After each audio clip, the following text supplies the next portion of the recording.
Nature Walk on the Beach by Louise and Richard Splisbury.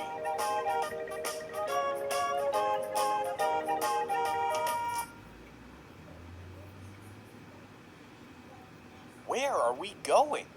We are going to the beach. A beach is a place where the land meets the ocean. We are going on a nature walk to spot some amazing plants and animals there.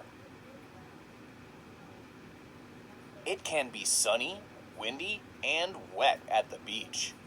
Bring a sun hat, coat, and rubber boots. Choose clothes that do not rustle when you move, so they do not scare away wildlife. What is up on the cliffs? Look up at the cliffs through your binoculars.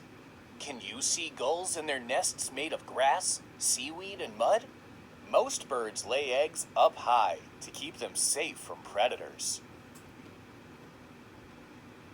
Guillemots lay their eggs on the edge of a cliff. The eggs are shaped like pears, so they roll in circles and do not fall off. What can you see in sand dunes? The plant you can see with lots of long leaves is marram grass. Its roots trap sand and help to form the hills we call dunes. Droppings and tufts of fur outside holes in the sand tell us these holes are rabbit burrows. Rabbits make burrows in dunes because sand is easy to dig in. They come out to eat grass. What is on the strand line? The strand line is where high tides wash up waste and dead seaweed. Can you find any dogfish egg cases? These tough, leathery cases protect baby dogfish until they are born. Use a stick to lift some of the waste. Can you see tiny sand fleas jumping around? They eat rotting seaweed left behind by the tide and then hide under the sand. What are those lumps on the sand? Look down at the beach as you walk slowly toward the ocean. Can you spot strange coils of sand on the surface? What do you think they are? Lugworms swallow sand underground and take food from it. Then they squeeze the sand out of their bodies in coils at the surface. Hungry birds try to eat lugworms. Lugworm. Can you spot rings on the rocks? Look through your magnifying glass at ring-shaped grooves on the rocks. These are called scars. The scars tell us about an animal that lives here. What do you think made them? Scars. After a limpet moves around to feed on seaweed, it goes back to the same rock. The edge of its shell wears a groove in the rock that helps it to stick on tightly. What lives in tide pools? Use your Nature Spotter's Guide to help you name the different sea creatures you see in tide pools.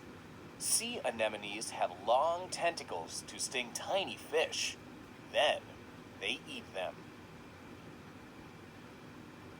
There are hundreds of little tubes under a starfish's arms.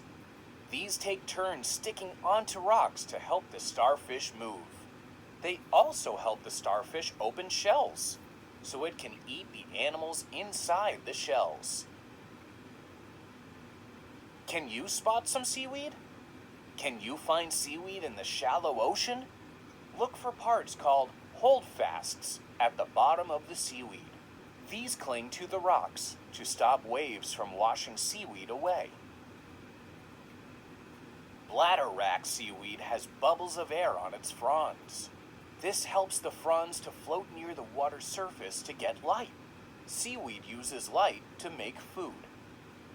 Frond. How can I protect beaches? Did you enjoy your nature walk? Protect beaches and their wildlife by picking up litter and cleaning up any dog mess. Maybe you could help with a beach cleanup too. Try not to disturb animals living at the beach, and do not step on or pick wildflowers.